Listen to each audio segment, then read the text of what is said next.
پێشەنگ TV پێکەوە بۆ گۆڕانکاری، پێکەوە بۆ ئازادی و یەکسانی. کەسێ بەتەمای چاکسازی لەم دەسەڵاتەیە بکەم، بەس خەوە بینێ. نەریتێکی شۆڕژێرانە، نەریتێک کە لە خوارەوە خەلیکە بنیاتی کۆمەلگایە. هەر دەسەڵات ناتوانێت جا بە کێشەی ژنانباتەوە بەڕۆ حتا بەڕێوەبەراتەکانی خۆشیان کەوتونەتە ژێر پرسیارەوانە. بۆ بیستنی بۆچوون و تێڕوانینی جیاواز و دژەباو، بۆ خستنە ڕۆی دنگی مرۆیی و یەکسانی خوازی، دەسەڵاتە بۆ ئەم سیستەمەکە 83 خوێندکار لێک کۆلدا بخوێنێت. ئەم ناوانە دروستە بۆیان، تەنها ناوی حکوومەت دروست نییە بۆیان. چەک و پارەیان لەسەنیکەوە معنایشی نامێنە ئیتر چارەسەری بنەڕەتی بۆ کێشەی خەڵکی کوردستان و لەعنانی ئەم دەسەڵاتەیە. هێنانە پێشەوەی دنگی ناڕزایەتیە جەماوەریەکان و بڵندگۆیەک بۆ هەڵسوڕاوانی، هێناوە بەهۆی خۆپشاندانەکانەوە بۆ بەهۆی خۆڕاگری خەڵک و ئیرادەی خەڵکەوە بۆ کە بەدەستێنراوە. بێکارانە بە ئەودەسێکی کەم ئیشەکەن و ماگانە موسەکانیان پێنادن. وازات خەڵک تونتر ئەبێ. ئەگەر مەترسیەک هەبێ لەسەر هەرێمدا یەکێتی و پارتی بۆ خود یەکێتی و پارتی مەترسی وڵاتەکانی مەنتیقەشیان بۆ سەر هەرێم زیاد کردووە. خستنەڕووی واقعیەتی دەسەڵات و ئۆپۆزیسیۆنی ساختە و پەردە هەڵماڵین لەسەر نیازیان، خۆشحاڵی هەبێ بەوەی کە هیچ ریفۆرم و چاکسازیەک و بەخازاتی خەڵک لەلایەن ئەمانەوە بکرێت. مێژوویەک و کارنامەیەکی قوڵیان هەیە لەسەر ملهوڕی، لەسەر چەکڕاکێشان، لەسەر تعداکردن لەسەر خەڵک. ئەمانە دژمنی خەڵکی کوردستان بوونە، لە پشتیان لە خەڵکی کوردستان کردووە. دێمافیەکی پەرشە بەسەر چینی کرێکار و بەشە جۆراوجۆرەکانی چینی کرێکار و هەموو کۆمەلگایە پەرزیان کردووە. بۆ تاو توێکردنی ئەو بابەتانەی کەمتر لە میدیاکانەوە دەبیسترێن، بەشێکی زۆری لە حیزبە چەپ و کۆمۆنیستەکانی دنیا و هەروەها بەشێک لە هەڵبژاردنەکانی ئەوروپا ناڕەزایەتیان دەربڕی وینەکانی تاوانی دروست کردووە و تاوان ئەنجاما دەسەڵاتی چەکداری میلیشیای حزابی میلیشیای لە کوردستان. خەڵک لەلایەکۆ قەویترە، سازمانی تەیارکردە، ڕادیکاڵترە. بۆ نیشاندانی ڕێگەی ڕزگاری خەڵکی، پێشەنگ TV هەموو ڕۆژانێکی چوارشەممان کاتژمێر 9 شەو بە کاتی کوردستان ڕاستەوخۆ پەخشی بەرنامەکانی دەکات. شەرمەزار نابێ ئەو هەموو جەنەراڵە مقەبایە لە ناو شارەکەی خۆیان بینێ بە ئەنواع و ئەشکال چەکی ئەسلحەی قورسەوە طەبیعیە بەلایە. یەکەمین جارە لە کوردستان کرێکاران خۆیان دەستبەرن بۆ مەراسیم و چالاکی یەکیایە. شۆڕش تەنها ڕێگەیە، هەڵسانی خەڵک ڕاپەڕین و خۆشانی جەمالی تەنها ڕێگەیە کە ئەڵتەرنەتیڤێک دابینکە. لە فەیسبوک، یوتیوب، ئینستاگرام، تویتەر و تیکتۆک فۆلۆمان بکەن. بەرنامە و گرتە ڤیدیۆیەکان ببینن. پێشەنگ TV پێکەوە بۆ گۆڕانکاری، پێکەوە بۆ ئازادی و یەکسانی.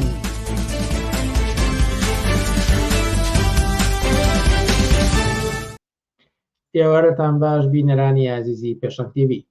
خۆشحاڵە من منار مستەفا بۆ چوارشەمەیەکتر دێمەوەلاتان بۆ پێشکەشکردنی پەخشی ڕاستەوخۆی بەرنامەکانی پێشەنگ TV. عزیزان، بەرنامەکانی ئەمڕۆمان 18 ئەیلولی 2024 لە سێتەوە پێکهاتووە. نزیک 2 ساڵ بەر لە ئێستا خڕۆشانی جەماوەری لە ئێران هاتە مەیدان و پرۆسێک بوو 6 مانگی خایان و جمهوری ئیسلامی هێنایە لەرز. لە 2 ساڵ پاش ئەو ڕووداوانە قسە و باسێکمان دەبێت و پەیوەستیشی دەکەینەوە بە سەردانی سەر و کۆماری ئێران پزیشکیان بۆ عێراق و هەرێمی کوردستان و هەروەها چەند بابەتێکی تر لە پەیوەند بەو کەیسەوە. هەروەها فەزای هەڵبژاردن و بەڵێنەکانی لایەنە جۆرا و جۆرەکان لە کوردستان کە لە ماوەی ڕابردوودا بیستمانە تەوەریدۆی بەرنامەکانی ئەمڕۆمان دەبێت و هەفتەی ئایندەش ساڵی نوێی خوێندن لە کوردستان دەست پێ دەکات و سەبارەت بە پرۆسەی خوێندن و پەروەردە لە کوردستان بەرنامێکی ترمان دەبێت. وەک هەموو جارێک ئێوەش دەتوانن بە پرسیار و سەرنج و تێبینیەکانتان بەشداری بکەن و بە کۆمنتێک ئێوە پرسیارەکانتان بنووسن و لە میوانانی بەرنامەکە وەڵامتان بۆ وەردەگیرینەوە. لەگەڵمان بن بۆ بەرنامەکانی ئەمڕۆمان.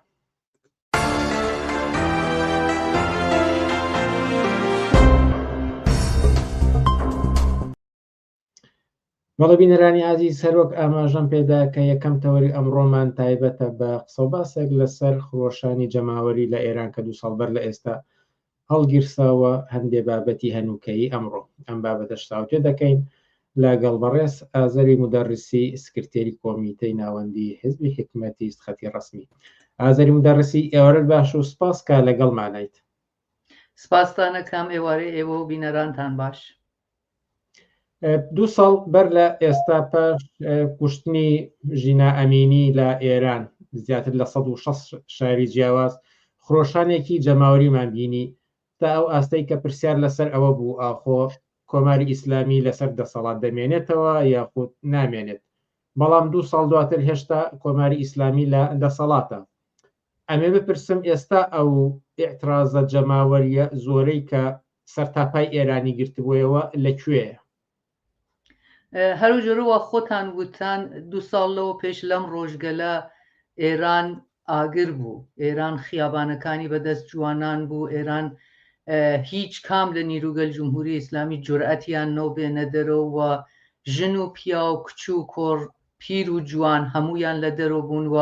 هەمویان بە یەکەوە مەسئلەی ژن، ئازادی ژن، ئازادیگەل سیاسی و هەموو ئەم شتانەیانە عەلەیه جمهوری ئیسلامی شعارەدا. ژن ژیان ئازادی شعار ئەو خیزەشە بوو، مەرگ بەر جمهوری ئیسلامی، نەمان جمهوری ئیسلامی و ڕووخان جمهوری ئیسلامی شتێک بوو و خەڵک بۆی هاتووە دەرەوە. 2 ساڵ دوای ئەوە وەختە ئێمڕۆ تواشای ئێرانەکان خۆ خەڵک وەکو ئەو ڕۆژانە لە ناو خیابانەکانان نین، تەزاهورات نابینن وەکو ئەو وەختگەلە، بەڵام خەڵک و ئێران گۆڕاوە، ئێران گۆڕاوە بەم معناکە جمهوری ئیسلامی زۆر زۆر پاشەکشەی کردووە، لەسەر مەسئلەی ژن پاشەکشەی کردووە، لەسەر مەسئلەی حجاب پاشەکشەی کردووە، مەجبور بوو چماقدارەکان و گەشتە ئرشاد و چەقۆ بەدەستەکانی وا ئەیخستە خیابانەکان و ئەیخستە گیان ژن و کچی جوان کە حجابیان ڕعایەت ناکرد هەمووی جەمع کردگە، مەجبور بووگە قبولکە کە معلم و بازنشستە و کرێکار و پەرستار ئەتانن تەشەکولگەل خۆیان یان بێ و یەک کەلیمە قسە نەکات، ئێعترازگەر سەراسەری و ئێعتسابات پەرستاران، کرێکارگەل، نەفت و پێترۆشیمی، معلمگەل، بازنشستەگەل هەمویان هەموو ڕۆژێک لە ئێرانە هەلە جەریانە. ئەو خیزەشە کاری هەست تا بتانێت جمهوری ئیسلامی بڕوخنێ، بەڵام 2 ساڵ دوای ئەو خیزەشە وەختە ئێوە ئیمڕۆ تواشای ئێرانەکان ئێرانێک ئەبینن کە بە هیچ جۆرێک شەبێ بە 2 ساڵ لەوە پێش خۆی نییە. جمهوری ئیسلامی مەترسی هەست هەک خەڵکە ڕوبەڕوو بێت، مەترسی هەست وەکو جاران سپاه و نیروی ئەنتزامی و پلیس و چماقدار و چەقۆ بەدەست و ئەمانە بخاتە خیابان و بڵێ کە ئام لێتان و جورئەت کا بڵێ ئەسەن من تێمە خیابان ئام لێتان. بەرعەکسی پزیشکیان کە هاتکە بووگەسە دەوڵەتێک وا بە پەرچەم چەرمگە و هاتکە ئاڵای سپی بەرزۆ کردگەسەوە ئەڵێ من هیچ شەڕێکم تەک خەڵکان نییە، خۆی ئەڵێ کە ئێمە ئەبێ وێڵیان بکەین و خەریکن وەکو ئەغەب نشینی، وەکو حجاب، وەکو ئازادیگەل تەجەمع، وەکو ئازادی ئێعتساب هەمووی بکەنە ئەوە کە ئێمە خەریکین بە خەڵک ئەم حەقە ئاین. ئەم حەقە 2 ساڵ لەوە پێش بەدەست هات و خەڵک خەریکن لەبانی دروستەکەن. ئیمڕۆ ئێران جامعەی کە زۆر زۆر ئازادتر، زۆر زۆر مەدەنیتر و سکولارتر لە مقابل جمهوری ئیسلامیە عەلەنەن سکولاریزم خەریکن پیاداکەن، جامعەیەکە متشەکلتر، جامعەیەکە جەسوورتر، جامعەیەکە بە ئێعتماد بە نەفستر کە هەموو کەسێک قسەی خۆیەکە بۆ جمهوری ئیسلامی هێشتا قدرەت ئەوەیە نییە کە بێت و ئەم موقعیەتە ئەوەستکە و باڵانس قدرەت و تەوازن قدرەت بین خۆی و خەڵک بگۆڕێت. 2 ساڵ دوای خیزش 1401 ئێران ئێرانێکە کە قدرەت زۆرترێک مردم هەستیان، مردم قدرەتێک زۆرتریان هەست و عەقب نشینی گەلێک زۆرتریان بە حاکمیەت تەحمیل کردگە و یەکێک لە شتگەلێک وا مۆر خۆیدا لە انتخابات ریاست جمهوری ئیمساڵ اتفاقاً ئەم پێشڕەوی خەڵکە و ئەم دەستاوەردگەلە و ئەم باڵانسەسە کە دوای 2 ساڵ دوای خیزش مەحسا لە ئێرانە بە وجود هاتوو بەدەست هاتکە. ئاماژەتان بۆ دەکە جمهوری ئیسلامی پاشەکشەی کردووە لەم 2 ساڵی ڕابردوودا، بەڵام ئەوەی کە ئیخبار باز دەکات کە ڕێژەی ئیعدام زۆر زیادی کردووە بەرامبەر پێشوە و سەرکوتەکانی ماشێنی کۆماری ئیسلامی هێشتا لە جێگەی خۆیاندان. ئایندەی ئیعترازی جەماوەری خەڵک لە ئێران بەرامبەر بە سەرکوتی کۆماری ئیسلامی ئێران ئایندەکەی چۆن دەبینن؟ تەوازن خوا بەلای چ لایەکدا زیاتر دەشکێتەوە؟ بزانن لەسەر ئێدامەکان ئەحکام ئێدام فرەبووگە حکم ئێدام ئابۆوە بترسنێ حکم ئێدام فعال کارگەری حکم ئێدام فعال سیاسی حکم ئێدام ئەمانە فقط بۆ ئەوە بترسنێ یەکشت زۆر کەس بەتایبەت میدیای فارسی زوان لە دەرەوەی وڵات قسەی ناکەن ئەوەسە کە بۆ ئەوەڵجار لە تاریخ خۆیانە حکم قەساسیاندا بە بەسیجیەک وا لە 1401 کوڕێکی کوشتگە شڕۆیان کردگە بە قوربانیگردن لە خۆیان و ئێلامەکەن کە هەر کەسێک وا لەو دەورانە بە ناحەق تەقەی کردگە بە خەڵک ئێمە مجازاتی یەکەین دەرنەتیجە ئەمە کە ئێدام ئەکا جمهوری ئیسلامی هەمیشە بە ئێدام و بە کوشتن هاتە سەرکار بەڵام شتێک وا ئێستا بینین زۆرتر ئەحکام ئێدامە ئەحکام ئێدامێکە بۆ ئەوە بترسنێ ئەحکام ئێدامەکە بۆ ئەوە بڵێ من هێشتا زۆرم هەست ئەحکام ئێدامێکە یا خەت و نیشان کێشانگەلێکە بۆ ئەوە بڵێ کە من هێشتا هەم و ئەتانم بەم لێتان مەسەلە سەرەوە نییە کە قودرەت دەستگای سەرکوبی چەندێک گەورەست قسە سەرەوەسە کە هەراس لەوەکە ئەگەر یەک زەڕە زۆرتر لەمە فشار بێرێ لە 1401 خراوتر بەسەری بێرن باعثەوێ کە بترسێ دەرنەتیجە باڵانس قودرەت بە نەف مردمە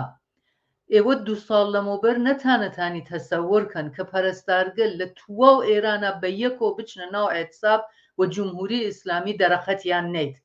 و نیروی سپا پاسداران و ئینتزامی و لباس شخصی و چەقۆ بەدەست نەخاتە ناویان و سای نەکات لێیان بات معلم هەروەها دانیشتجوو هەروەها 2 ساڵ لەوە پەش هیچ کەس فکری ناکردو کە کچان و ژنان بتانن لە خیابانە بێ حجاب بچن و بڵێن هیچ کە حەقی نییە بە من بڵێ چ بکەمە بەرم چی نەکەمە بەرم ئێستا ئەمانە بینن دەرنەتیجە ئازادیگەل سیاسی ئازادیگەل اجتماعی ئازادیگەل حق تەشەکل و بە دروستکردن تەشەکل و ئەمە کە جمهوری ئیسلامی ناوێرێ بالیان شتێکە وا دوای 1401 زۆر بەرجەستە بووەسەوە و هەموو کەسێک خەریکە ئەیبینێ قەتئەن و تەبیعەتەن جمهوری ئیسلامی خۆ نایژە من دەسم بەسراوە تەسلیم تەواو بوو حتمما سایەکە وەکو هەر حکوومەتێک بورژوایی تر بڵێ من هەم ئەتانم بەم لێتان ئەتانم سەرکوب بکەم ئەتانم ئێدام بکەم هێشتا دار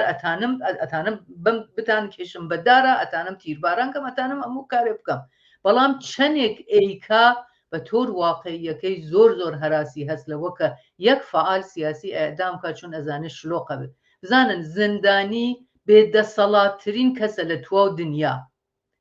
زندانی بێدەسەڵاتترین کەسە لە ئێرانە بەڵام ئێوە جنبش عەلەیه ئێدام عەلەیه کوشتن سەری ها لە زندانگەلە وها لە بەند ژنان سیاسی چەپ و ئازادیخوا جنبش و بزوتنەوەی عەلەیه ئێدامیان خستکە سەر ڕێگا و خەڵک لە دەرەوەی زندان خەریکن ئەچن تەکیانە هیچ وەخت ئەمە لە جامعەیەکە و لە مەملەکەتێکە و خەڵکەکەی ترسیاگەن چوبنە سەکونا و یا حاکمیەتەکەی حکوومەتەکە وە قەویە ئیمکانی نییە بە وجود بێت لە ساڵگەرد ژینا لە زندانگەلا جەژنگیریاگە لە زندانگەلا سرود خۆنیاگە لە زندانگەلا شعار دریاگە لە دانشگاگەلا هەروە ئەم جامعە ئێلامەکە و ئێلامی کردگە هەم بە جمهوری ئیسلامی و هەم بە کل بورژوازی ئێران و بە دنیا خەریکە ئێلامەکە کە من نەخەفتگم نەفەقەت نەچوب مەسە دواوە بەڵکو خەریکم لەبان ئەو شتانەوە بە دەسم هاوردگە ئەچمە پێشەوە خەریکم ئەچمە پێشەوە ئارامتر لە 1401 ئەچمە پێشەوە دروستە وەک ئەو دەورە میلیتانت نییە و ئاگر بەپا ناکەم دروستە بەڵام ئاگرێک وا خەریکە لە زندانگەلا بەپا ئەوێ ئاگرێک وا خەریکە لە کارخانەگەل و لە نەفت و لە بیمارستانگەل و لە مەدارس و لە دانشگاگەل خەریکە تەدارکە درگێ بەرپا بێ زۆر قەویترە بێت لە شتێک وا لە 1401 بە وجود هاتکە لە نەتیجە باڵانس قودرەت بە نەزەر من هێشتا دوای 2 ساڵۆ بە نەف خەڵک مۆر خۆیدا لە ئەوزا ئێران و جمهوری ئیسلامی حتمما تەلاشەکە بڵێ من هەم ئەتانم لێبم ئەتانم بکوژم بەڵام بە تۆر واقعیەکەی زۆر مەترسی هەیە لەوەکە یەک زەڕە تون بچێت لە لێدان لە خەڵک بۆ وازانێ خراوتر بەسەری تێت زۆر باشە لەم نێوەدا پرسیاری بینەرێک بن مەسەر شاشەکە و ئاراستەی ئێوەی بکەم پرسیارێک سەرنجڕاکێش سەبارەت بەوەی کە ئەو خڕۆشانە جەماوەری ئێران چەندێک پشتیوانی و سۆلیدارەتی نێونەتەوەی وەرگرت یان ئێستا لە ئێستادا ناڕەزایەتی خەڵکی چەندێک لە سۆلیدارەتی ئاستی ئینتەرنەشناڵە بەهرەمەندە؟ بزانن هەمیشە لە هەرچێ کشوەرە وەختێک خیزەشێک وەک 2 ساڵ لەوە پێش ئێران ئەوێت وەختی ئەتەقێتەوە لە کرێکار و لە ژن و لە هەر سازمان ئازادی خاهێک سایەکە حمایەتکە هین ئێران وابوو تواو سازمانگەل مدافع حەقژن تواو سازمانگەل کارگەری تواو سازمانگەل چەپ و ئازادیخوا حمایەتیان کرد وە لە ناو تەزاهوراتگەلێکە وە لە دەرەوەی وڵاتە ئەکریا فقط ئێرانیتان نادی فقەتیش لە ئێرانانۆ تەزاهورات بێ لە لوبنانە تەزاهورات بوو لە حمایەت لە مردم ئێران خەڵکی لوبنانەیان کرد لە تونسا تەزاهورات بۆ خەڵکی تونس ئەیان کرد لە کشوەرگەل تر منتەقە خەڵکی ئەو منتەقە ئێلامیانە کرد کە ئەگەر لە ئێرانە انقلابێ بکردگە ئێمە دوای ئەو نۆگەی ئێمە ئەگەیت و لە خارجیشە لە کشوەرگەل ئوروپایی لە ئەمریکا لە تواو ئەمانە پا بەپای ئێرانیگەل مردم تر مردم خود کشوەرگەل ئوروپایی گشتیان ئەهاتن یەک چت ئەگەر لە بیرمان نەچێت و نابێ من فکرەکەم و هیچ کەس لە بیری بچێ ئەوی چەوەسەکە ئۆپۆزیسیۆن بورژوایی ئێران وە قدرەتگەلێک وەک ئەمریکا زۆر تەلاشیان کرد ئەو خیزەشە بکەنە انقلابێ مەخمەڵی بیکەنە ئەوە کە گەرەکیانە شا بگەڕنەوە بیکەنە ئەوە کە گەرەکیانە بچنە باوەش ئەمریکا وە خەڵک وتیان پێ نا گەورەترین شکستێک وا بورژوازی ئۆپۆزیسیۆن ئێران و ئەمریکا خواردی لە خەڵک ئێران بوو وتیان پێ نا ئێمە ناوینە یوگوسلاوی ناوینە ئوکراین ناوینە هیچ کام لە کشوەرگەل تر نەئەتانی بمانکەیتە سووریە هیچ کام لەمانە ئێمە نایڵین بین ئەگەر جمهوری ئیسلامی بازەندەی ئەوەڵ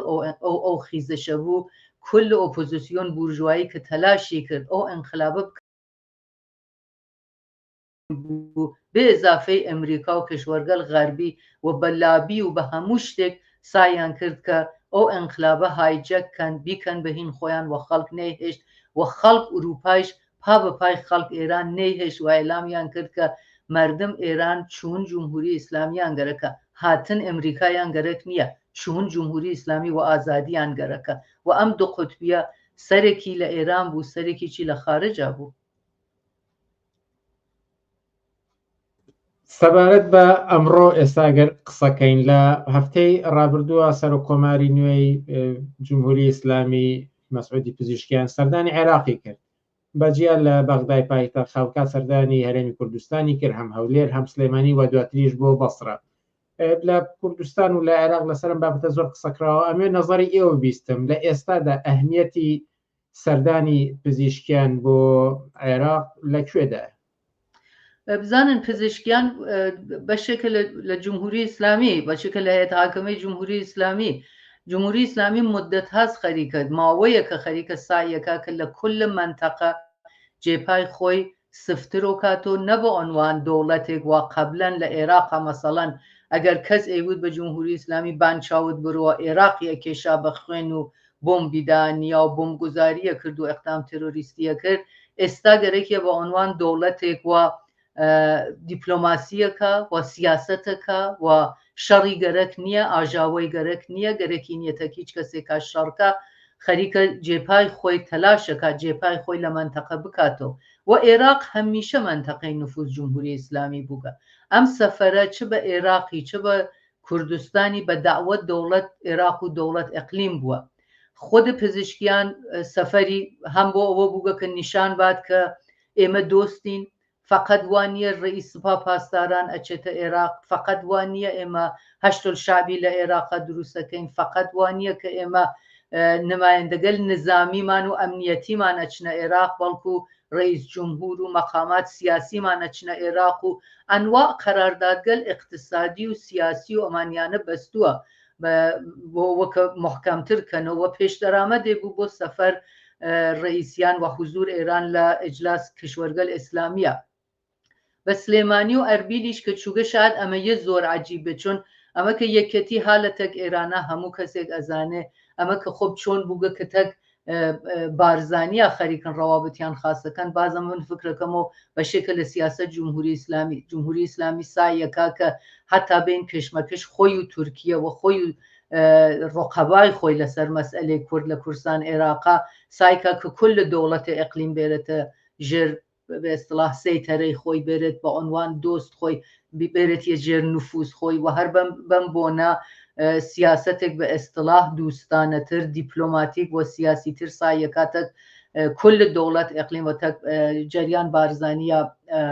بە ئێستلاح بەرقەرارکە ئەمە کە ڕێیس جمهوریش ئەتانێت کوردی قسەکە وا دیارە کە ئەحزاب کوردی لە خۆشییان نازانن چە بکەن کە ڕێیس جمهورێک هاتکە و ئەتانێت بە کوردی قسەکە کە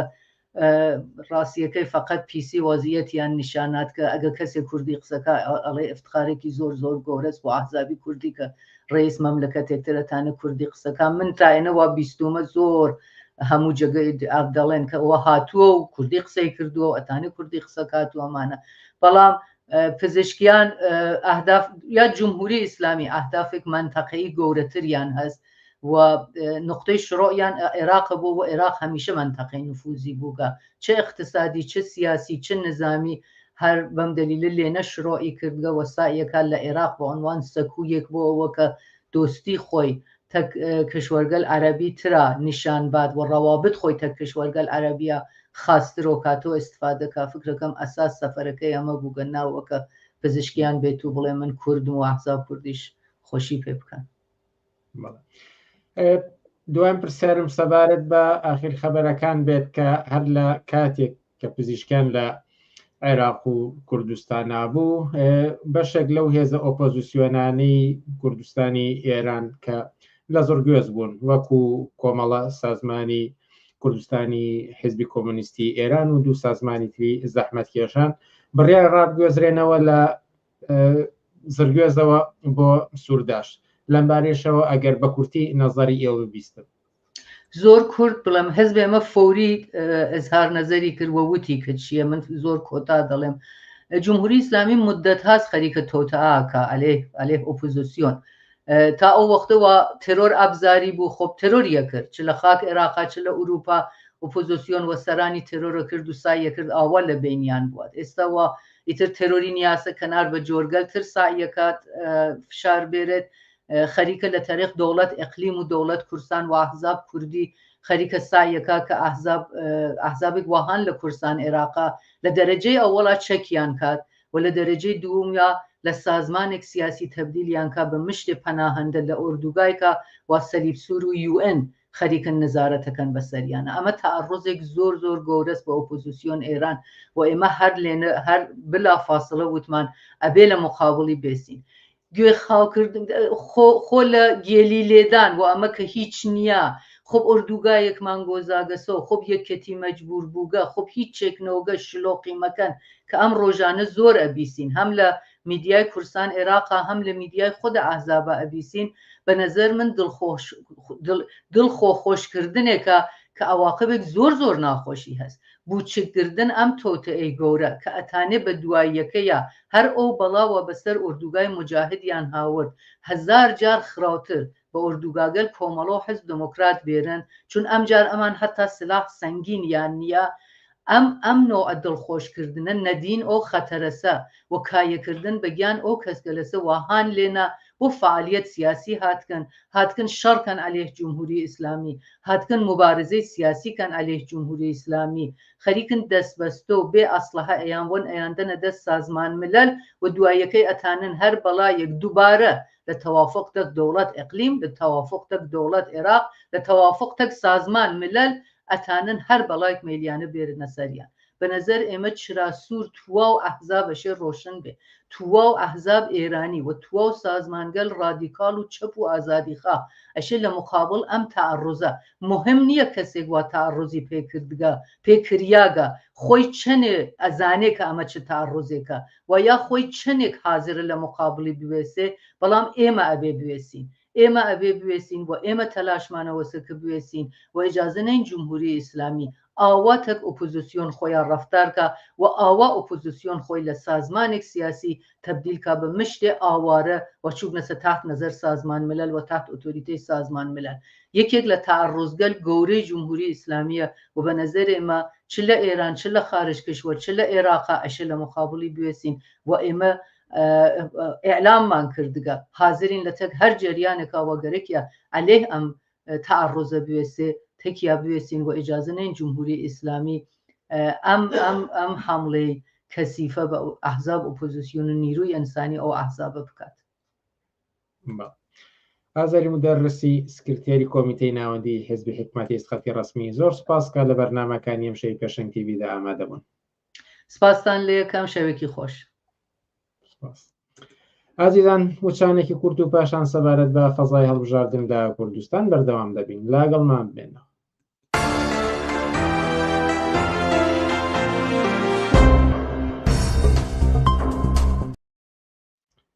مەڵی بینەرانی ئازیز مانگێک و دوو ڕۆژی تر بڕیارە هەڵبژاردننی پەرلەمانی هەرێمی کوردستان ئەنجام بدرێت وە تاوەکو ئەو کاتە ئێمە هەفتانە لایەنە جیاوازەکانی ئەم هەڵبژاردنە لە پێشەنگ تیڤیەوە تاوتوێ دەکەین. ئەمڕۆژ سەبارەت بە فەزایەکی گشتی و ئەو بەڵێنانەی کە ئەدرێن بۆ ئاڵوگۆڕەکانی پاش ئەم هەڵبژاردنە تاوتوێ دەکەین لەگەڵ عەبدوڵڵا مەحموود سەرنووسەری بڵاوکراوی بۆ پێشەوە و ئەندامی مەکتەبی سیاسی حیزبی کۆمونیستی کرێکاری کوردستان. عەبدوڵڵا مەحموود ئێوارەت باش و سپاس کە لەگەڵمانیت.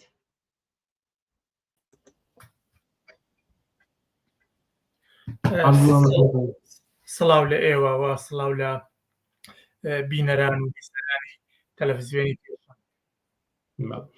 ئەمێ پرسم سەبارەت بەم فەزایی کە ئێستا هەڵخراوە هەم لەلایەن دەسەڵات و هەم لەلایەن ئەو هێزانی کە پیانەوترێت ئۆپۆزیسیۆن سەرەتا لە دەسەڵاتەوە دەست پێ بکەین کە ئەگەرچی پتر لە 30 ساڵە خاوەنی دەسەڵاتن لە کوردستاندا بەڵام هێشتا بانگەواز دەکەن کە دەنگ بدرێت بەم حیزبانە بۆ ئەوەی کە کێشەکانی کوردستان چارەسەر بکرێت. بۆرم نە ئارین هەرسیاڵە دەنگ دەن و بە پارتی بۆ ئەوەی کە کێشەی موچە لە ئایندەدا چارەسەر بکرێت. بە بۆچوونی تۆ چەندێک ئەم بانگەشانەی کە دەسەڵات ئەیکە ئەکرێت بە نەزەری احتیبار وەرگیرێت؟ بەڵێ بێگومان ئەو بانگەشانێکی ئێستا سەرانی حیزبەکان دەیکەن کادری حیزبەکان دەیکەن میدیای و حیزبانە دەیکەن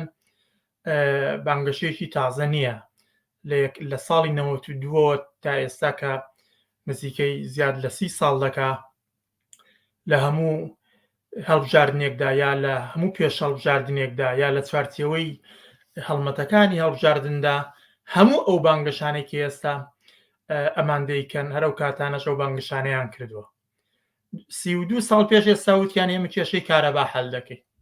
32 ساڵ پێش ئێستا وتیان ئێمە کێشەی ئاو چارەسەر دەکەین. 32 ساڵ پێش ئێستا وتیان ئێمە خزمەت گوزاری زیاد دەکەین. 32 ساڵ پێش ئێستا وتیان ئێمە دژی گەندەڵی دەوەستینەوە. 32 ساڵ پێش ئێستا هاتن دەریایەک وادە و بەڵێنیان بە خەڵکی کوردستاندا. ئێستا گەر وەختێک تەماشای ئەو بانگەشانی ئێستایان دەکەی بەراوردی کێ بەهی 32 ساڵ لەوە پێش جیاوازێکی زۆر بنەڕەتی نابینی. چونکە هەم 32 ساڵ لەوە پێش هیچ بەرنامەیەکیان نەبوو بۆ ئایندەی سیاسی کوردستان و هیچ بەرنامەیەکی هەتتا هەڵبژاردنیان نەبوو کە بیخەنە بەردەمی خەڵک بڵێن ئێمە ئەو بەرنامەی ئێمەیە لەو هەڵبژاردنانەدا و بەرنامەکان بخەنە بەردەمی کۆمەڵگا هەر حیزب و لایەنێک نەیان بوو. ئێستا شەرمیانە ئەوەی کە ئێستا دەخرێتە ڕوو ڕۆژانە ئێمە دەیبینی زۆرتر شیعاراتی سیاسیە، دروشمی سیاسیە، نەک بەرنامەیەک. بۆیە هەموو ئەوانە کە ئێستا خەریکن ڕای دەگەیەنن سەرانی ئەحزاب و میدیاکانیان هیچ شتێک نییە جگە لە دووبارەکردنەوەی کۆمەڵێک لەو دەتوانم بڵێ ئەو ناڕاستیانە یا ئەو فریوکاریانە کە لە 32 ساڵ لەوە پێشەوە بە خەڵکی کوردستانیان داوە بێ ئەوەی هیچ کامێک لەوانە چارەسەر کرابێ. یعنی هێشتا تۆ تەماشاکە کێشەی کارەبا، کێشەی سوتەمەنی، کێشەی ئاو، کێشەی خزمەت گوزاری، کێشەی کەرتی تەندروستی، کێشەی ڕێگاوبان، کێشەی پەروەردا، کێشەی یعنی هیچ کێشەیەک لە کۆمەڵگەی کوردستاندا بەرەو چارەسەرکردن نەڕۆشتۆ لە 32 ساڵی ڕابردوودا بە پێچەوانەوە هەموو ئەوانە زیادیان کردووە هەموو ئەوانە قوڵ بوونەتەوە ینی تۆ وەرە بێنە بەرچاوی خۆت ئەوان باسیەوە دەکەن بۆ نمونە خزمەت گوزاری دەبات تەماشاکەین بەڕاستی دەتوانم بڵم 10 ساعات پێش ئێستا خزمەت گوزاری باشتر بۆ تا ئێستا هەفتەیەک لەوە پێش خزمەت گوزاری باشتر بۆ تا ئێستا ئەین تا هاتووە خەستەخانەکانیان وێرانتر کردووە پرۆسەی خوێندنیان وێرانتر کردووە لە هەموو زەمینە و مەیدانێکدا وێرانتریان کردووە هیچ شتێکیان نەکردو بۆیە ئەو بانگەشانە بەڕاستی لەوانەیە بیانەوەی هێزەکانی خۆیانی پێڕاگرن بەڵام ئەوەندەی بە خەڵکی کوردستان دەگەڕێتەوە من پێم وایە خەڵکی کوردستان ئەزمموی لەگەڵ ئەم درۆیانە هەیە ئەزمموی لەگەڵ ئەو فریوکاریانە هەیە وەرزان کەم ئەم بانگەشانێکی ئێسامانە دیکەن هیچ شتێک نییە جگەلەوەی کە جارێکیکە لە چوارچەوەی ململانەیەکی حیزبیدا کە لە ساحەی سیاسی کوردستاندا هەیە هەر کامێک لەو حیزبانە بە کۆمەڵک شعاراتی سیاسیەوە دێنە مەیدان و ناویشیان لەوە ناوە ئەو شعارە سیاسیانە دەڵێنەوە بەرنامەمانە و بۆ بەرنمەیەش دەڵێنەوە بۆ هەڵبژاردنە لە حاڵێکدا نە هەڵبژاردنێک لە ئارادایە بەڵکەوەی کە هەیە سیناریۆیەکە بۆیە ئێمە هەمیشە وتومانە سیناریۆی هەڵبژاردن مەبەستیشمانەوە بووە کە هیچ وەختێک لە کوردستاندا هەڵبژاردنێک ڕووی نەداوە ئەوەی کە ڕووی داوە سیناریۆی هەڵبژاردن بووە و ئەندازیاری ئەم سیناریۆی هەڵبژاردنانش خودی یەکێتی و پارتی وەک دوو هێزی لە سەڵات بەرز بوون لەگەڵ کۆمەڵێک حیزبیکە کە لە دەوریان کۆبوونەتەوە ئەگەر ناوە هەڵبژاردن نەبووە بۆیە ئەمانەی کە ئێستا دەکرێت هەم کۆمەڵێک شیعاراتی سیاسی بۆ ئەم سیناریۆ هەڵبژاردنە بەڵام هاوکات شتی تازەشی تایە هەر کۆنەکان نیە بۆ ئێستا یەکێتی نیشتیمانی ئەڵێ ئەم جارە هەولێر وەرەگرینەوە ینی دوای هەڵبژاردنەکە ئەوەی کە زۆری نێتاگەهێن و هەولێر وەرەگرنەوە مەگەر ئەمیان تازە نییە نا هیچ تازەیەکی تیانە هەمیشە وتویانە هەرجارە بە تعبیرێک بە دەربڕینێک ئەمانە دەڵێن بۆ نمونە پارتیش دەمێکاڵێمە ئەگە پارتی بەهێز بێ کوردستان بەهێزە ینی کوردستان خەڵکی کوردستان وەرن بۆی کوردستان بەهێز بێ و لەرز خۆماندا بێ وەرن دەنگ بن بە پارتی یەکێتیش ئێستا دەڵێ هەولێر دەگرینەوە شیعاری سیاسیە نەک ئەوەی کە بەرنامەیەک بێ مەمەسمەوەیە جیاوازێکی گەورە هەیە لە مابینی کۆمەڵێک دروشمی سیاسی کە حزاب بەرزی دەکاتەوە لەگەڵ بەرنامەی سیاسی حزب بۆ هەڵبژاردن ئەوەی کە لە کوردستان هەیە بەرنامەی ئەحزاب نییە بۆ هەڵبژاردن ینی نەخشە ڕێگەیەک نییە بڵێ من لە ماوەی 6 مانگی ڕابردوو یا کە ئێمە دەنگمان هێنا انتخابات تەواو بوو ئێمە ئەو کارانە دەکەین هیچ بڵێ قەت نەبووە ئەوان بەڵێنێکی ئاوا بدەن لە جێگەی ئەمەی ئەو بەڵێنانە بدەن چکە ناتوانن بیکەن دێن دروشمی سیاسی دەدەن لەو دروشمی سیاسیش هیچ زەرەدێک ناکەن چکە قەرار نییە کارێک جێبەجێ بکەن و قەرار نییە شتێک بگۆڕێ بەمە دەڵێن هەولێر وەردەگرینەوە هەولێر وەردەگریتەوە باشە بۆ نمونە یەکێتی نیشتیمانی کوردستان دەڵێ هەولێر وەردەگرینەوە هەر بەڕاستی پرسیارە زۆر سادەکەەوە ئەگەر هەولێرت وەرگرتەوە وەکو سلێمانی لێ دەکەی بەم دوایە بیکەیت باشە خۆ ئێستا یەکێتی نیشتیمانی کوردستان سلێمانی بەرەسە زۆنێکی گەورەی بەرەسە کە ناوی زۆنی سەوزە بەرەسەڵاتی سیاسیەوە بەرەسەڵاتی ئەمنیەوە بە داهاتەوە بە هەموو شتەکانەوە لەژێر دەستی خۆیدایەتی کەسیش دەستی یەکێتی نیشتیمانی کوردستانی نەگرتووە لە زۆنی سەوزدا کە خۆی دەسەڵاتی هەیە بێ ئەلگۆیەکی حکومڕانی لانیکەم تۆزێک باش پێشکەشکە یا لانیکەم ئاڵوگۆڕێک بەرەو باشتر بکە تۆ تەماشای کە ئەم زۆنە ڕۆژ بە ڕۆژ خراپتر دەبێت ڕۆژ بە ڕۆژ تاڵانی زیاتر دەبێت ڕۆژ بە ڕۆژ دابشکاری زیاتر دەبێت ڕۆژ بە ڕۆژ سەرکوت زیاتر دەبێت ڕۆژ بە ڕۆژ پێشکردنی ئازادیەکان زیاتر دەبێت باشە خۆ ئەگەر هەتا ئەگەر قەرار بێ هێزێک بێبانگەشەی ئەوە بکە کە شارێک وەردەگرێتەوە یا زوونێک وەردەگرێتەوە یا هەیمەنەی خۆی بۆ شوێنێکیکە زیاتر دەکا لەو شوێنەوە دەکرێ بکرێ خەڵک ببینێ بڵێ بەڕاستی هێزێکەیە ئەو هێزە لەو شوێنەی کە دەسەڵاتی هەیە خزمەت گوزاریەکان زۆر باشن ئازادیەکان زۆر باشن مافیژن زۆر باشە مناڵ حقوقی پارێزراوە موچە لە کاتی خۆیان دێ دزی و تاڵانی نییە ئەمنیەت بەرقەرارە بۆ خەڵک هەمووانە تا خەڵک چاوی لێ بکە بڵێ جا ئەگەر انتخاباتێک بوو یا ئەگەر هەتا ئاڵوگۆڕێک بوو بچینە پشتە و هێزا چونکەوە خەریکە لەو شوێنەی کە دەسەڵاتی هەیە ئاڵوگۆڕێکی گەورەی پێکێناوە بەڵام بەڕاستی لە زۆنی سەوزدا دەسەڵات کارێکی کردووە کە خەڵکی هەولێر چاوی لێ بکات و بە پێچەوانەشەوە بە پێچەوانەشەوە ئەگەر پارتی بانگەشەیەکی لەو بابەتە بکە بڵێ ئێمە ئەم جارە سلێمانی دەجێڕینەوە بۆ خۆمان دیسان هەرە پرسیارە دێتە پێشەوە ئایا بەڕاستی ئەگەر سلێمانی گەڕایەوە بۆ ژێر دەسەڵاتی پارتی چی لێ دەکەن ئەو سەرکوتە زاڵ دەکەن کە لە جیراوەکانی بادینا نابینیمان ئەو هەلوو مەرجە دەخڵقێنن کە کەسێک ناتوانێت بێتە سەبزادە بۆ داوای نان بۆ داوای نان و ئاو کارەبا و سوتەمەنی و خزمەت گوزاری ئەمە دەکەن کامیان دەکەن یعنی مەبەستمەیە کە بڵێم کە هەردوو لای ئەمانە زۆرتر خەریکی دروشمی سیاسین لە چوارچێوەی ئامادەکاریەکدا کە بۆ کەمپینی پێش کەمپینی هەڵبژاردنەکان دەستیان پێکردووە هەردیارە خودی ئەوە کام پێش ئەوەی کەمپینی هەڵبژاردن بێتە پێشەوە دەستیان کردووە بە کەمپینی هەڵبژاردن و هەڵمەتی هەڵبژاردن و بەڵێن بەخشینەوە خودی ئەمە ناکۆکە بە هەر هەڵبژاردنێکی واقعیکە لە هەر کۆمەڵگایەکدا بکرێت یعنی هەتا بەڕاستی ئەگەر هەڵبژاردنێک لە گۆڕێ بووایە و کۆمیسیۆنێکی چالاک و کارای بێلایەن لە گۆڕێ بووایە هەرە سەرە بوو هەو حیزبولایەنە سیاسیانە کە ئێرە سەرسیان کردو بە هەڵمەتی هەڵبژاردن پێشەوەی هەڵبژاردن دەست پێ بکرێ هەتا پێشەوەی دیار بکە ئایا هەڵبژاردن دەکرێ یان نا تووشی لێپرسینەوە و سزادان دەبوون بەڵام چونکە هیچ شتێک لە گۆڕێنی ئەوەی کە هەیە ئێمە پێی دەڵێن سیناریۆیەکی هەڵبژاردن سیناریۆیەک بۆ دووبارە درێژەدان بەو دەسەڵاتدارەتی کە خۆیان هەیەە یا بۆ خۆگونجاندن لەگەڵ ئەو واڵ و گۆڕانێکی ئێستا هەیە ینی بە دوور لەوانە شتێکیکە لە گۆڕێنیە کۆمەڵی پرسیاری بینەران هاتووە ئەمێ بەوانەش ڕابگەم بەڵام هێشتا خۆشم پرسیارم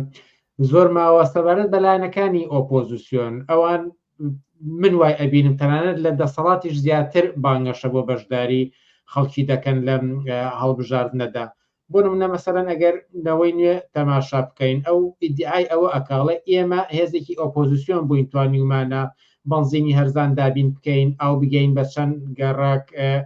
خانوبەرە بە نرخێکی هەرزان دابین بکەین ئەمە لە حاڵێک دەکا کە دەسەڵاتمان نەبووە ئەگەر زۆرینەی خەڵک دەنگوا بە ئێمە بگەینە دەسەڵات ئەتوانین لەم جۆرە نمونانە زۆر زیاتر بکەین یاخود لاهوری شێخ جەنگی باز دەکات باز لەو نمونانەی خۆی دەکات کە لە سلکی سەربازیدا بەدەستی بووە یارمەتی ڕۆژاوای داوە یارمەتی کوردانی وڵاتانی چواردەوری داوە و دۆخەکە ئامنتر بووە و زۆر شتی ترەگەر بگاتەوە دەسەڵات ئەمانە تکرار دەکاتەوە ئەم بانگەشانەی لایەنە ئۆپۆزیسیۆنەکان دروست نییە ئەو بانگەشەی لایەنەکانی ئۆپۆزیسیۆنیش بە هەمان شێوەی بانگەشەی ئەحزابی سیاسی دیسان دروشمی سیاسی تا ئەوەندەی بۆ نمونە باسی هین نەوەی نوێ دەکرێت نەوەی نوێ تا هێزێکی سیاسی نییە بە بۆچوونی من نەوەی نوێ سەرمایەدارێکە میدیایەکی هەیە و میدیاکەی خستۆتە گەڕ و تەواو ئەگەر بەیانی شاسوار عەبدولواحید واز بێنێ نەوەی نوێ نامێنێ ئەنی پێچوانەیە و حیزبێکی سیاسیەوە لە حیزبی سیاسیە سەرکردایەتی هەیە ئۆرگان هەیە ڕێکخراو هەیە هەموو ئەمانە هەیە بۆ نەوەی نوێ تەنان هیچ کامێک لەوانە نییە زۆرتر بازرگانێکی سیاسی هاتووە کۆمپانیایەکی گەورەی هەبووە ئەم جاریان دەیەوێ ئەم کۆمپانیا سیاسیەی لە ڕێگەی کۆمپانیا حیزبیەوە بە تەحویلکردنی بە کۆمپانیایەکی حیزبی وەرێتە پێشەوە ئەمە لایەنێک تا ئەو بانگەشانەی کە دەیکەن کە ئاویان دابش کردووە بەنزینیان دابش کردووە ئەوانە ئەوەندەی کە کۆمەکی بەرەسەڵات کردووە کە کۆمەکی بەرەسەڵات کردووە و ناڕزایەتی خەڵکی بەرەو خاوکردنەوە بردووە ئەوەندە خزمەتی نەکردووە یعنی تۆ تەماشایکە لە هەر شوێنێک کرێکاران دەستیان داوەتە کرێکارانیشین گەپارە دەستیان داوەتە مانگرتن ئەوان چون توانە جادەکان پاک دەکەینەوە تەمانەوە گورزە لە بزوتنەوەی کرێکاری خەڵکێک ناڕزایەتیە بە نەبوونی بەنزینەوان چون بەنزینیان دابش کردووە خەڵکێک ناڕازیە بەهۆی نەبوونی بێئالیەوەوان خەریکن بە تانکەر ئەسن لە هەندێک گەڕەکە ئاو دابش دەکەن یعنی ئەمە احتیواکردنی ناڕزایەتی خودی خەڵکە ئەوە خزمەت بەرەسەڵات دەکا نەک شتێکیکە ئەمە لایەنێک شکە بڵێم کە هەتا ئۆپۆزیسیۆن لە کۆمەڵگەی کوردستانە ئێمە حکومەتێکمان نییە تا هێزی ئۆپۆزیسیۆن لە بەرامبەریدا هەبێ ئەمە فاکتێکی مهمە کە لەی شوێنێکی دنیا نییە لە هەموو شوێنێکی دنیاە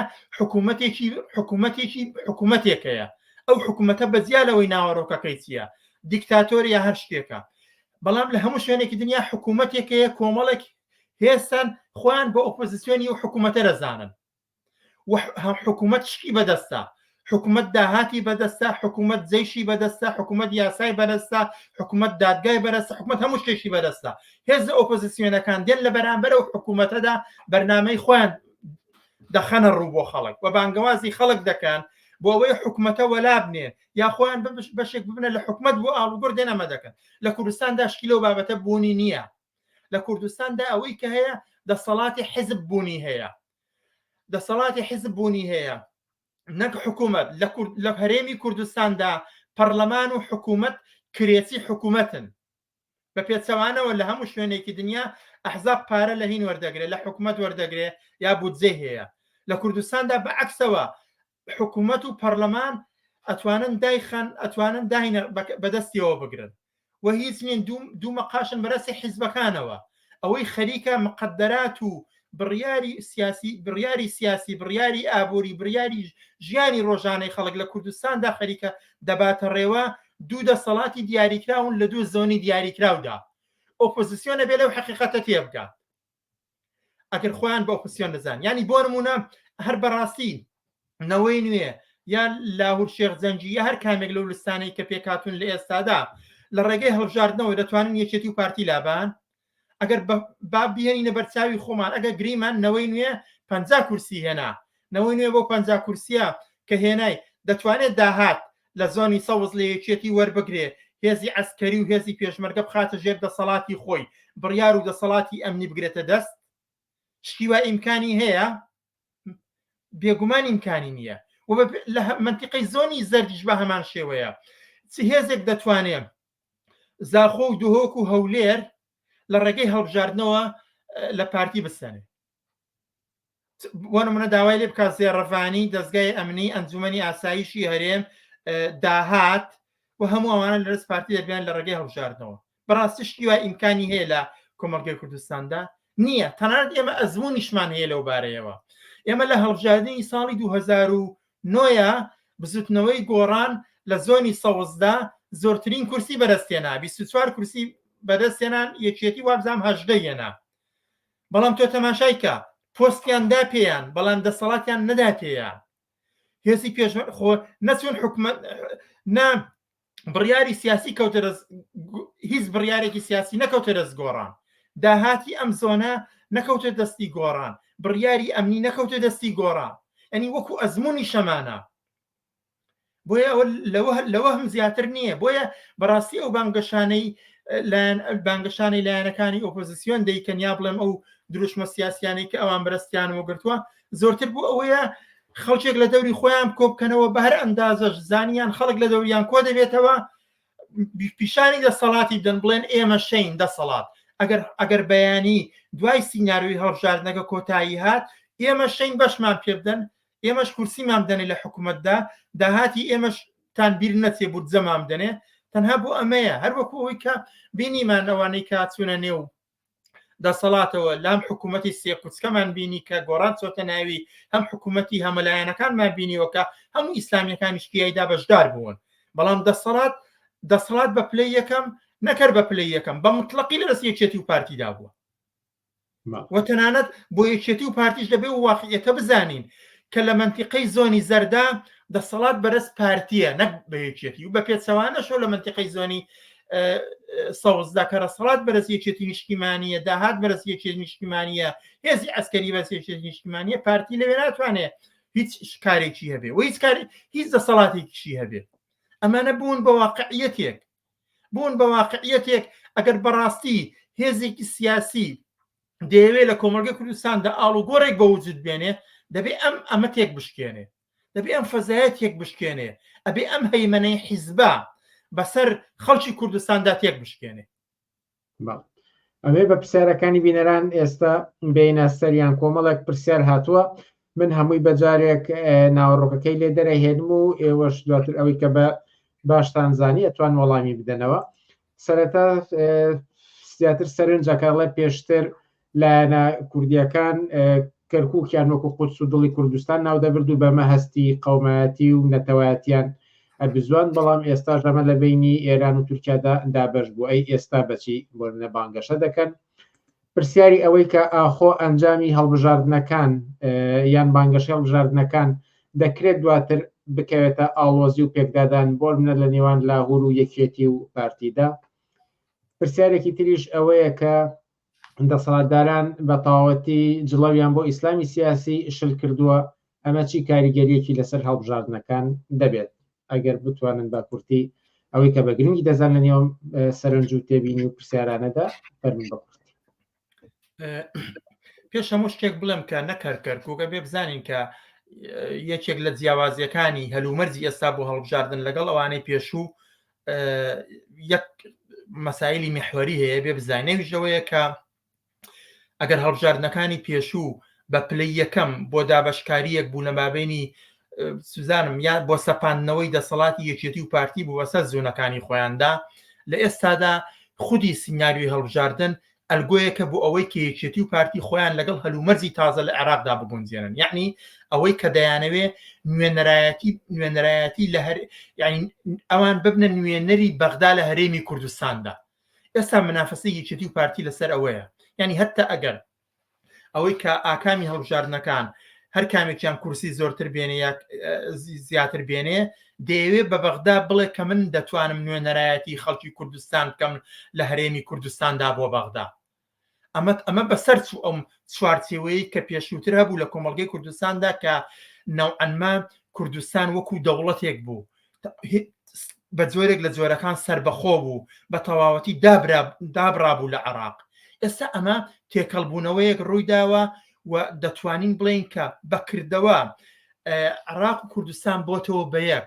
و خەریک، یعنی دەسەڵاتی فیدرالی دەسەڵاتی سەراسەری فیدرالی خەریکە لە سەرتاسەری عێراقدا هەیمەنەی خۆی پەیدا دەکات و بەسەر کوردستانیشدا. لەو چوارچێوەیەدا ئێستا بۆ یەکێتی و پارتی مەسەلەی میحوەری ئەوەیە کە دەیانەوێت هەر کامێکیان پێشبڕچیانە بۆ ئەوەی کە لە چوارچێوەی سیاسەتی سەراسەری بەغدادا لە کوردستاندا دەسەڵاتیان پێ بدرێ یا نوێنەرایەتی دەسەڵاتی بەغدا بکەن. ئەمە لایەنێکە. تا ئەوەندەی بە کەرکووک دەگەڕێتەوە. کەرکووک هەمیشە شوێنێک بووە کە یەکێتی و پارتی ڕاستە زۆر شەریان لەگەڵ کردو، بەڵام بە بۆ چێنی من تازە کەرکووک تازە لە ڕێز یەکێتی و پارتی دەرهاتووە بە هیچ زۆر وە تازە گەڕانەوەی کەرکووک بۆ ژێر هەیمەنەی یەکێتی و پارتی من پێم وایە مەحاڵە. هەتا تەنانەت ئەگەر پارێزگار کورد بێ، پارێزگار یەکێتی بێ، پارێزگار یا پارتی بێ، هیچ کامێک لەوانە لەو حقیقەتە ناگۆڕێ کە لە کەرکووکدا جارێکیکە کەرکووک لە چوارچێوە و ئاڵوگۆڕێک کە لە هاوسەنجی هێستا پێکاتووە بۆرژوازی لە عێراقدا بە قەومیەکەی و بە دینیەکەیەوە توانیوەتی کەرکووک بۆ گێڕێتەوە بۆ ژێر هەرمەی ژێر دەسەڵات و هەیمەنەی خۆی. طبعا یەکێتی و پارتی دەیانەوێت لە هەموو هەلومەرجێکدا بۆ هێنانی دەنگ کۆمەڵە کەیس بەرەستەوە دەریەکێک لەوانە کەرکووکە. دەنا ئەگەر نا هەمومان دەزانین زۆر باسیەوەمان کردووە قودس و دڵی کەرکووک ئەو کاتەی لە ژێر دەسەڵاتی یەکێتی و پارتیدا بوو ئەو قودس دڵی کەرکووکە بە دەردێک برا کە من جارێک کەشوتومە مێژووی ئەو زیاتر دەهەونیوێک لە دەسەڵاتدارەتی یەکێتی و پارتی بەسەر کەرکووکدا نەنگینترین بڕگەی دەسەڵاتدارێتیە بەسەر شاری کەرکووکدا لە مێژووی کەرکووکدا. بۆ ئەمە ناتوانین بە شوێنێ بکە تا ئەوەندەی بە ئەنجامی هەڵبژاردن. تەمەنە بێ بزانین کە هەمیشە دوای هەموو هەڵبژاردنەکان یەکێتی و پارتی ناچار بوون ڕێک بکەون، چونکە هیچ کامێک نەیەکێتی نەپارتی دۆڕان قبول ناکەن. دۆڕان نەک ئەوەی کە دۆڕانی دەنگ قبول ناکەن، ئەوە قبول ناکەن کە دەسەڵاتیان لەرەز دەربهێنرێ. بۆیە ئەگەر سیناریۆی هەڵبژاردن ببێتە هۆکارێک بۆ ئەوەی کە دەسەڵاتیان لەرەز دەربهێنرێ، طبعاً ئاڵۆزی بە دوای خۆیدا دەهێنێ، پشێوی بە دوای خۆیدا دەهێنێ و نەکرد ئەوە ئێمە هەر لە کەمپینی هەڵبژاردنەکاندا دەتوانین ببینین. هەتا لەو ئێستا کە هەڵمەتی هەڵبژاردەکان دەستی پێ نەکرد هەر ئێستا پشێوی دەتوانی ببینی. هەر ئێستا ئەم زمانە کە قسەی پێ دەکەن بەم فەرهەنگە لە جنێو کە بەریان داوەتە ئەو کۆمەڵگایە هەڵدانەوەی فایلەکان و تاوانکاریەکانی یەکتر کە ڕۆژانە خەریکن دەیخەنە ڕوو هەمووانە لە ئێستادا خەریکن دڵ ڕاوچیان لە نێو کۆمەڵگەی کوردستاندا دروست کردووە بۆیە بێگومان لە دوای هەڵبژاردنەکان ئەمە ئەگە زیاد نەکا کەمتر ناکە ئەوەی کە هەمی شەشنەی هێشتووە کە ئەمانە زۆر بگاتە شوێنێک زۆرتر هێشتا هەیمەنەی هێزی دەرەکی یا بڕیاری وڵاتانی منتیقەکە کاریگەری هەبووە ئەگەنا یەکێتی و پارتی دۆڕان قبول ناکەن و ئیمکانی هەیە داوەدەی بە خاڵی سێمیش دەگەڕێتەوە ناشرینترین زۆری کەمپینی تەبلیغاتی کە یەکێتی و پارتی دەیکەنەوەیە کە هەمیشە خەریکە ماییان لەسەر کۆمەڵێک هێزی کۆنە پەرستداناوە لەگەڵ کۆمەڵی خەڵک کە ڕۆژانە خەریکی ژەهڕەشتنن بۆ سەر ئەو کۆمەلگایە خەریکن دەیانەوێ بێن هەست و سۆزی ئەوانە بزوڵێنن بۆ چەند دەنجێک خەریکن دەچن ئاوان سەدەن بە ئیسلامیەکان ئەچن پێشوازی لە سەرانی ئیسلامیەکانیان لە سەرانی ئیسلامیەکان دەکەن پێشوازی لە سەلەفیەکان دەکەن مینبەری مزگەوتەکانیان خستۆتە بەردەستیان ڕێگە ینی بە تەواوەتی هەموو شتێکیان بۆ خستۆتە بەردەمیان کە خودی ئەوە بەڕاستی یەکێکە لەو شتانەی کە لەبێ خەڵکی کوردستان زۆر بە جددیەوە لە بەشکستی پێهێنانی سیناریۆی هەڵبژاردندا ئەمە لە بەرچاو بگرێت یعنی بیان لە بەرچاوی خۆتان ئەگەر کۆمەڵگەی کوردستان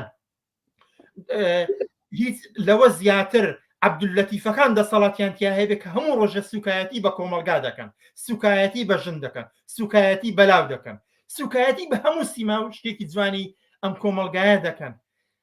ئەمەیان بەرداوەتە ئەوانە بە بۆچوونی من ئەساسەن بەردانی ئەوانە و بەرەڵاکردنی ئەوانە بۆ سەر ژیانی کۆمەلگا تاوانە وەرەبێ ئەم تاوانە بەری پێ بگیرێ بابەتی تر زۆر هەبوو لە پەیوەند بە فەزای هەڵبژاردن و بەڵێنەکان و قسە و باسی لەسەر بکەین بەڵام بەداخەوە کاتی بەرنامەکان ڕێگە نادات لێرەدا عەبدوڵڵا مەحموود ئەندامی مەکتەبی سیاسی حیزبی کۆمونیستی کرێکاری کوردستان و سەرنووسەری بڵاوکراوی بۆ پێشەوە زۆر سپاس کا لە بەرنامەکانی ئەم شەوی پێشەنگ تیڤیدا ئامادە بوون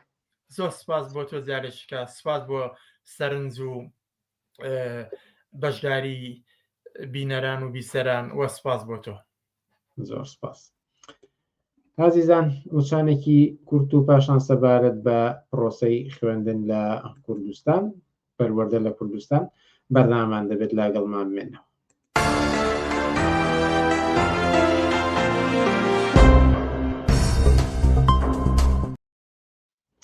بەڵێ بینەرانی ئازیز هەفتەی ئایندە ساڵی نوێی خوێندنە لە کوردستان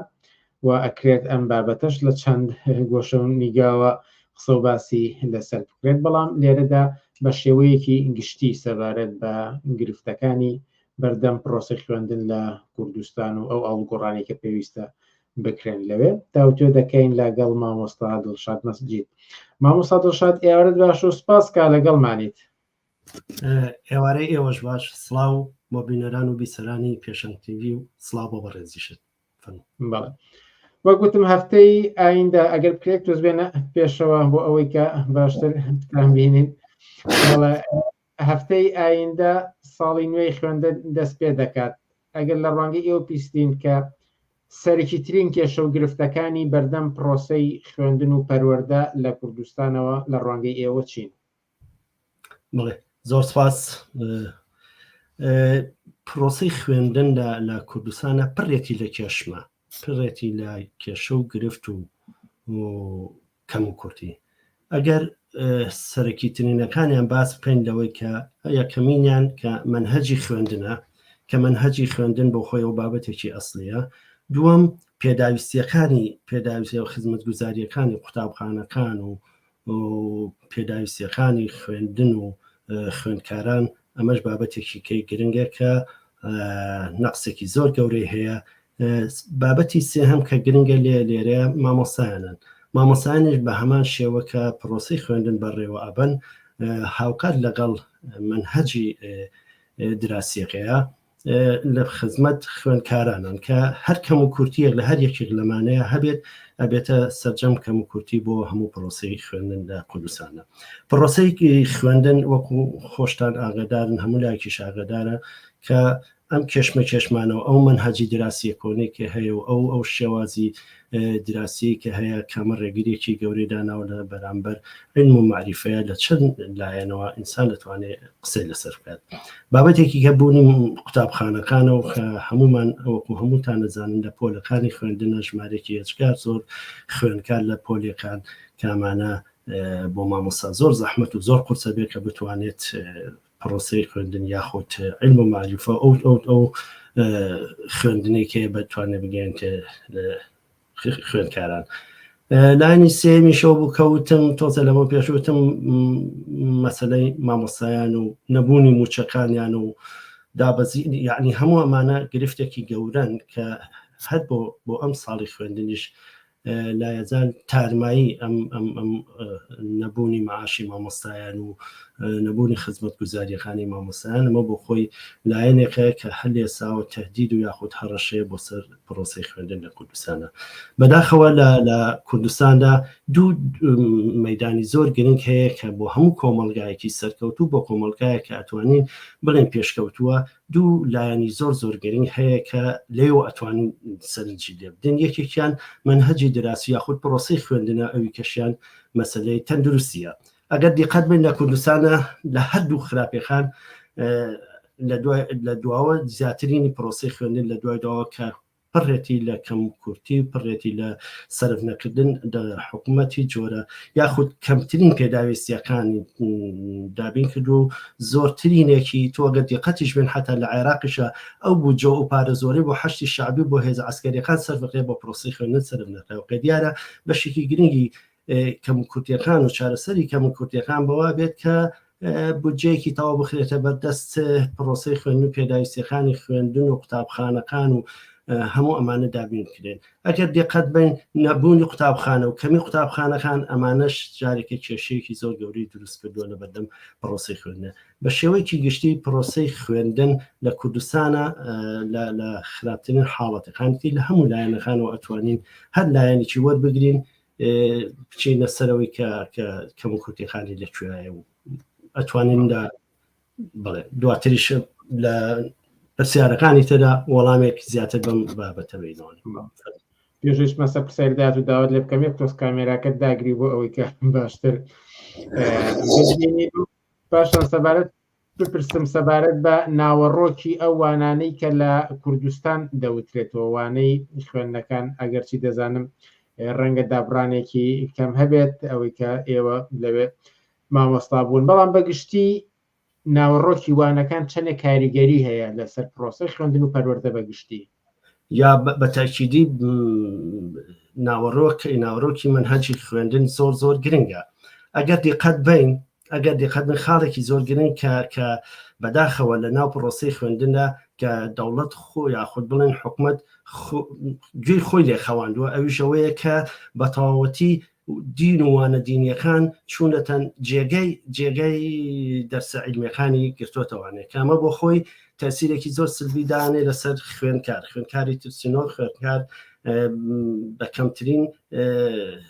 زانستی سەردەمەوانێ ئەتوانێت پەروەردە بکرێت. جەوهەریە ئەگەر بڵێن قۆناغەکانی سەرەتایەتی تا پۆلیسی متەوەسەت تا بڵێن ناوەندی کامە زۆر گرنگن بۆ خوێندکار بۆ مناڵ بۆی پێبگات بۆی پێشینەیەکی باش بۆ خۆی بەدەست بێنێ و بتوانێت ببێتە مرۆڤێک کە توانای وەرگرتنی زانست و علم و معریفە بێت. بەداخەوە وانەکان کەمتر لەگەڵ وانەی سەردەمایەتەوانێ و کێشیان زۆرە. لە ماوەی ڕابردووە لە کوردستانە پرۆسەی خوێندن زۆر هەنگرفت و دەگەری هاتوۆتە بەردەم هەر لەو کۆرۆناوە هەتاوەکو بایکۆتی مامۆستایان و ئەوەی کە چەند مانگ دەرگای قوتابخانەکان نەکرایەوە و یان بە زۆر کەم و کوڕیتری تیادا بوو. ئەمانە بەگشتی ئەم ئاستەنگیانی کە هاتوونەتە بەردەم پرۆسەی خوێندن لە کوردستانەوە چی کاریگەریە کە بێت بۆ ئایندەی کۆمەڵگە؟ بەتاکید تەسیری سلبیە بێت چونکە چەندێ ماوەیەکی زۆر کە قوتابخانەکان داخراوە یاخود بە ماوەیەکی زۆر کەم سنەی دراسیەکە کۆتایی پێهاتووە کامە کەمترین توانایی و زانستی بە خوێندکاران گەیاندووە کامە بە تاکیدی لە قۆناغەکانی ئایندە هەر خوێندکارێکا بۆ خۆی تەسیریە بێ ئەگەر لە قۆناغی ناوەندیە بێت و چەند ساڵێک بەم شێوەیە قۆناغەکەی بە هەر شێوە بێبڕی بێت و بەڵام تواناییەکانی لەو ئاسانەبێت لە قۆناغەکانی سەرورترا جێگەی جوان دیارە بێت و یاخود لە قۆناغەکانی لە دانیشگا و بەرەوسەرەوە بۆ خۆی تەسیراتە سلبیەکەی دەرەکەوێتوانێت چونکە پرۆسەی خوێندن گرنگە کە تەواو بکرێت گرنگ لە هەمووشی گرنگترەوەیە کە لەباری نەفسیەوە ڕێگا بدرێت بە خوێندکار بە ماوەیەکی کەم ئەو هەموو مادە زۆرەی کە لە ساڵێکە دانراوە لە ماوەیەکی کەماکە پێبنێمە بۆ خۆی مانای ئەوەیە کە ناتوانێت بەدەستی بێت یاخود ناتوانێت هەمووی لە خۆ بگرێت و بۆیە بە تاکید پرۆسەی خوێندن زەربەیەکی زۆر گەورەی بێتەوە بەداخەوە بایکۆتیش بۆ خۆی جالب چگە لە کۆرۆناکە کە بۆ خۆی مە تەسیری لە هەموو شوێنێکا بۆ بەڵام لە وڵاتانی کە لە شوێنانی کە توانراوە بە شێوەیەک لە شێوەکان قەرەبوو بکرێتەوانێ جێگای پێ بکرێتەوانێ حتا لە هەندێک لە وڵاتان ناچار بوون بەوەی کە ئەو ساڵی خوێندنە بۆ هەندێک لە خوێندکارەکان کە پێویستیە کرد لە دراسەیە بە خوێندن حساب نەکرێت بەڵام لە کوردستانە تقریباً هیچ جۆرە قەرەبوویەک نەکراوەتەوانێ ئەمە وای کردووە کە بە تاکید لەسەر مستەوای دراسی هەر خوێندکارێک و بۆ ئایندە تەسیری دامێ و ئەوەی کە لە هەمووشی ناخۆشترە کە جارێکی کە ئەم مەسەلەی پرۆسی خوێندنەوە و هەڕەشانێکە لە بەردەمایەتی بەردەوامە ئێستاش بۆ پرۆسی ئەم ساڵ لە سەرەتای خوێندنە جارێکی کە هەموو بەشێکی باش لەم ڕێگرانە لە نەبوونی مەعاش بۆ مامۆسایان و نەبوونی پێداویستیەکانی مەکتەبەوەمانە هەمووی بۆ خۆی ڕێگر نەبوونی قوتابخانەکان و زۆری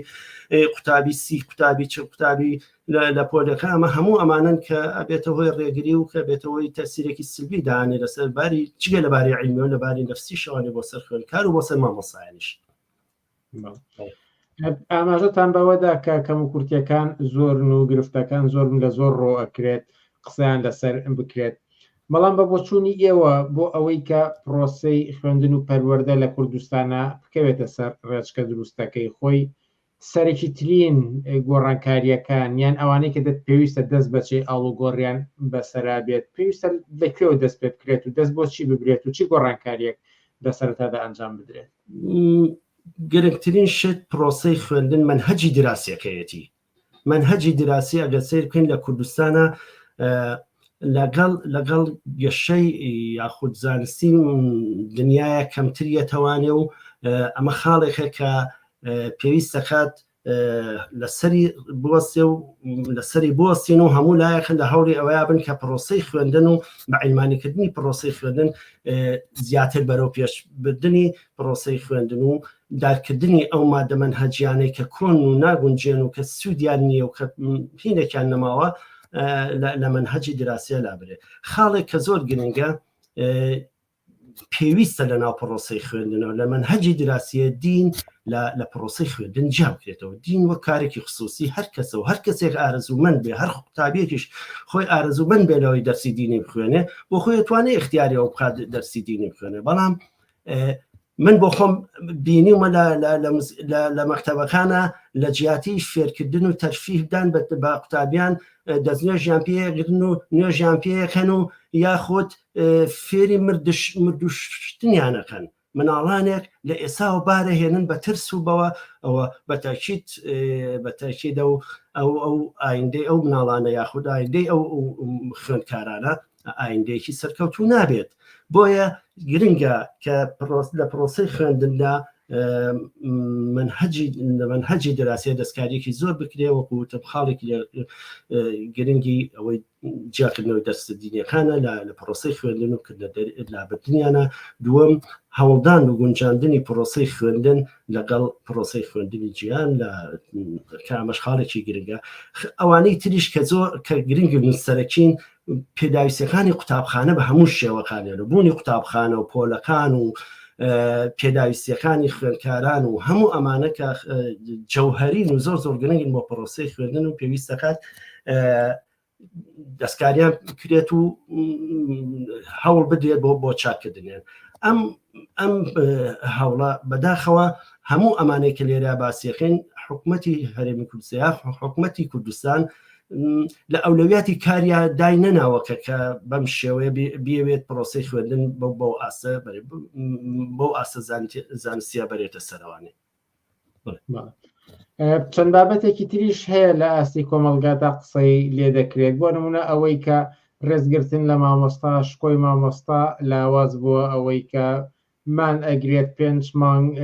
بایکۆتەکە بەڵام موچەکەی پێنادەن تەنانەت هێرش دەکرێتە سەر ناڕەزایەتیەکانیان ئەمە وەکو یەکێک لە گرفتەکان باسکراوە هەروەها زۆربیونی قوتابخانەی ئەهلی قوتابخانەی تایبەت و لاوازبوونی قوتابخانە فەرمیەکان کە مناڵانی خەڵکی هەژار ناتوان بچنە ئەهلیەکان و ئەچنە حکومیەکان و کە ئەوەش ئاستی بەرەو لاوازبوون ڕۆیشتووە لە ڕوانگەی ئێوەوە وەک دو پرسیارم ئەمانە چەندێک ئەتوانێت لە کۆی گشتیدا زەرمەند بێ بۆ پرۆسەی خوێندن و پەروەردە بە تەکیدی زۆرەوە شکاندنیش کۆی مامۆستا بۆ خۆی چونکە ڕوکنێکی ئەساسی پرۆسەی خوێندنە کە خوێندکار لە ڕێگای مامۆستاکەیەوانێ عیلم و معریفەکە وەرەبێ بۆیە پێویستەکە کە شکۆی مامۆستا هەمیشە لە شوێنێکی بەرز تا تەمەشا بکرێ وەکو بەرهەمهێنەر یاخود پێدانی هەموو ئەو معلوماتەوە زانستی کە لە خوێندوویەتی و بەردەوام بە دواتچوونی بۆکات گەیاندنی بە خوێندکاران و بەرزکردنەوەی ئاسی بۆیە ئەوە خاڵێکی زۆر جەوهریە زۆریش گرنگە شکۆی مامۆستایان و پێداویستیەکان و داواکاریەکانی مامۆستایان ئەبێت ئەولەویاتی هەموو لایەکە بێ حکومەتا بێت نابێت حکومەت ئەوەنە لاموبالات بێت کە مامۆستا ناچار بە بایکۆت بکات بایکۆتکردن خراپترین جۆرەکە لە ناڕزایەتی بەو شێوەیە کە ئیتر قوتابی هەژارەکانە مەجبور بڕۆنەوە بۆ ماڵەوانێ و لەگەڵ هەژاری دایک و باوکیانە و لەگەڵ بێتوانای دایک و باوکیانە مناڵەکانیشیان لە مەکتەب نەبن بەڵام ناموبالاتی دەوڵەتە ناموبالاتی حکومەتە کە بە دەرەجێ گەیشتووە کە گرنگ نییە پرۆسی خوێندن بەلایەوانێ بۆیە مامۆستایان و معاشەکانی یاخود ڕاتبەکانی یاکو پێداویستیەکانیان بۆ دابین ناکە کە واجبی سەرشانی حکومەتێک ئەمە جێبەجێبرا بەنسبەت خوێندنی ئەهلی و خوێندنی حکومیوانێ لە هەموو سەرمایهداری بۆ خۆی ئاوایە هەموو شتێکی کردووە بە بازرگانی تیجارەتکردن لە زمانیشە عیلم و معریفەی کردووە بە پێدانی زانست و معریفەشی کردووە بە شتی پریفات و بە پارە و بامانە ئەمە یعنی لە هەموو شوێنێکە ئەتوانین بڵێن بەداخەوە لە نظامی سەرمایهداریە ئەوە بۆ خۆیەوە بەڵام دەکرێت بەشی دەوڵەتی بەشی حکومی ناچار بکرێ بەوەی کە بە باشترین پێداویستیەکان و باشترین پێداویستیەکانی خوێندن و خوێندکار بەدەست بێنێ ئەگەر دیقەتیش بن خاڵێک زۆر جار لە نەتیجەی نهایی دەرسەکانیشە یاخود مەکتەبەکانە لە 6 عدادیانە ئەمانەیە ئەیبینین زۆرترینی مەکتەبانەی کە دەوڵەتین و کە دەوڵەتیە دەرەجەکانیان بەرزترە و زیاترە چونکە ئەو بەشەی کە لە خوێندنی بەشێک لەو مەکتەبانەی کە بە پارە و بەوەیە توانایی خوێندکاریان بەلاوە گرنگ نییە بە بەرچاونیە بۆیە حتمما ئەم دوودانەیە هەرە بن و لە بەرامبەرچیا بێ ئەوە قسەی من لە زیاتر لەسەر ئەوەیە کە ئێمە بەشی دەوڵەتی ناچار بکەین بەوەی کە ئەمە لەژێر دەستی دەوڵەتا بمێنێتەوانێ و هەرچی زیاتر لانی کەم تا نۆی سەرەتا یاخود تاکوون 3 سانەوی کە ئەمە وەکو مەرجێک لە کوردستانە بۆ هەموو مناڵێک و بۆ هەموو خوێندکارێک لەبەردەستا بێت و کە ئەمە لەژێر کۆنتڕۆڵی حکومەتا بێت و دەوڵەتا بێت و پێداویستێک بە دابینکردنی پێداویستیەکانەوە بۆیان مامۆستا دڵشاد مەجید زۆر سپاس کە لە بەرنامەکانی ئەم شەی پێشنگ تیڤیدا ئامادە بوون سپاس بگێت کەناچەند ئازیزان زۆر سپاس بۆ بەشداری چالاکانی ئێوە بۆ هەموو ئەو پرسیار و سەرنج و تێبینیانە و ئەو سڵاو دەستخۆشی و ماندووبوونانی کە نەردان لێرەدا دێینە کۆتایی بەرنامەکانی ئەم هەفتەیەمان تا هەفتەی ئایندە کاتێکی خۆش بۆ هەموو لایەک و هەرشاد و سەرکەوتوو